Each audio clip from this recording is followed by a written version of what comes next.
Udah mulai. Udah selesai. Terima kasih. Baiklah anak-anak, sebelum Ibu menyampaikan materi bimbingan konseling pada pagi hari ini, ya, Ibu akan menyampaikan tujuannya, ya. Ada tujuannya, yaitu yang pertama, peserta didik memahami arti pengertian pembelajaran efektif. Dan yang kedua, peserta didik mampu mengenali kebiasaan belajar yang efektif. Yang ketiga, peserta didik mampu meningkatkan disiplin dan tanggung jawab belajar. Dan yang terakhir yaitu peserta didik mampu membuat jadwal belajar efektif di rumah. Ya, itu tujuan pembelajaran pada pagi hari ini. Ya. Sebelum Ibu lanjut ke materi, kita ice breathing dulu ya. Ya. Ayo kita tepuk semangat dulu biar tidak lemes, biar semangat. Tepuk semangat. Semangat. Ya, kalau sudah semangat berarti harus smart. Tidak boleh ngantuk, tidak boleh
setidaknya kalian sudah tahu judulnya apa yang akan disampaikan oleh guru.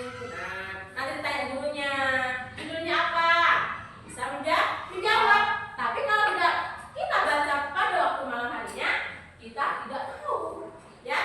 Boro-boro judulnya aja nggak tahu, padahal kita memang tidak membaca, belajarnya tidak dilaksanakan. Iya. Terus selanjutnya yaitu menambah rasa percaya diri. Nah, kalau kita itu sering belajar, ya, belajar di rumah efektif, ya, terjadwal, ya, pasti kita akan merasa percaya diri.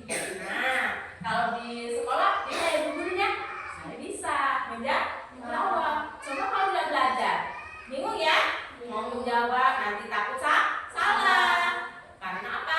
Materinya belum kita pahami. Nah, itu ya pentingnya belajar efektif. Kita lanjutkan lagi.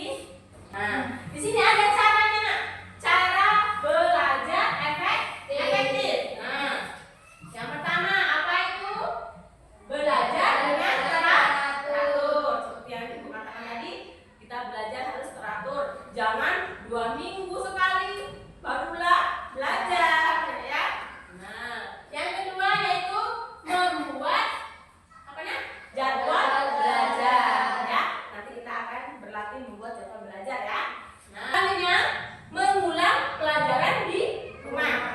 Nah, ya. Jadi kalau dari sekolah sudah dapat materi dari ibu guru, nanti sepulang sekolah jangan lupa setelah istirahat, setelah makan siang, ya, jangan lupa diulangi lagi pelajaran yang sudah diberikan oleh guru. Kalau ada PR, segera dikerjakan, tidak boleh ditunda. Kalau ditunda, otomatis nanti lupa. Ya. Yang keempat poinnya, bertanya jika belum paham. Nah, coba lihat, kamu amati gambar ini. Nah, ada bu guru. Nah, ini ada tunjuk tangan itu berarti anaknya sedang apa, sayang? Mengangkat tangan, dia itu bertanya. Berarti anak tersebut belum paham. Nah, itu contohnya ya, seperti itu. Jadi kalau kalian waktu pembelajaran, kalau memang belum paham, silahkan tunjuk tangan dan bertanya kepada ibu gurunya. Bu, saya belum paham. Nah, dia nanti akan dijelaskan lagi, ya. Tuh. Terus yang terakhir, mengurangi bermain saat belajar. Saat belajar kita tidak boleh bermain, ya. Pokoknya harus fokus. Itu caranya. Nah, ini adalah contohnya jadwal belajar singkat, ya. Ini contoh belajar di malam hari saja, bukan dari awal sampai akhir, ya. Kalau belajar efektif itu dari pagi bangun tidur sampai tidur lagi di malam hari. Ini sekedar contoh singkat, ya. Contoh singkatnya, contoh jadwal belajar. Nah, di sini ada waktunya. Waktu itu jam, ya. Jadi waktunya nih jam 18.30. Berarti jam berapa ya? Jam 6:30 sore atau sudah memasuki malam. Nah, itu jam 6:30 setelah sholat maghrib, ya. Itu kalian mengulang pelajaran belajar. Pelajaran sudah diberikan dari ibu guru di sekolah, dibaca lagi, membaca bukunya, buku cetaknya dibaca, dipahami lagi. Nah, tadi ada pentingnya belajar efektif, ada ciri-cirinya, ya. Sekarang itu ada hambatannya, ya. Hambatan dalam belajar, ya. Pasti ada hambatan dalam belajar. Di sini ada sudah terangkan, ada poin-poinnya. Hambatannya salah satunya yaitu terlalu sering bermain gadget. Apa itu gadget? Apa? HP. Punya semua HP? Punya. Pasti kalau zaman sekarang itu anak-anak pasti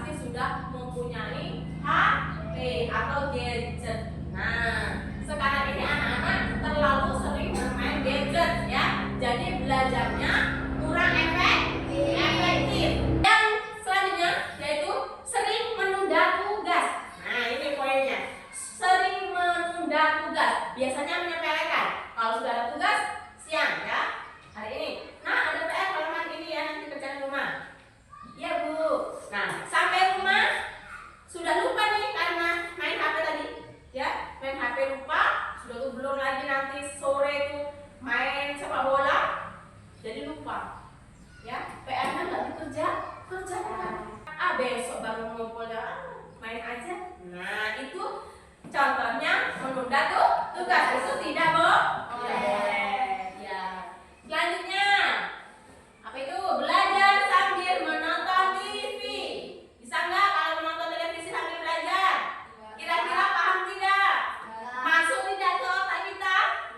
Tidak. Kecuali kalau kita belajar di ruangan ya yang sunyi, tidak ada keributan, itu akan lebih fokus ya, lebih fokus, lebih masuk ke dalam pikiran kita, materi-materi yang kita baca. Oke. Nah, ini nak, itu tadi ada hambatannya. Ya, selanjutnya ada cara mengatasi hambatan tersebut. Apa nih? Nah, yang pertama membatasi waktu bermain. Nah, balik lagi, membatasi waktu bermain itu dari adanya jadwal belajar. Kalau kita ada jadwal belajar, otomatis kita tidak akan kelebihan. Nah, kalau tahu, oh ini jam segini, waktunya saya belajar, waktunya tidur siang, waktunya beribadah. Nah, akan lebih teratur. Nah, ya, jadi kita bisa membatasi waktu bermain. Tidak satu kali full kita bermain terus. Selanjutnya belajar dengan teman. Itu caranya. Boleh kalau di rumah belajar kelompok. Belajar kelompok nih yang dekat-dekat rumah boleh belajar bareng ya. Ya, yang ini selanjutnya meminta bimbingan orang tua. Nah, di rumah juga kalian harus kalau punya orang tua, kalian harus minta bimbingan orang tua. Boleh kalau tidak paham tentang materinya, boleh tanya. Kalau yang punya kakak, itu boleh minta bimbingan sama kakaknya, ya. Selanjutnya,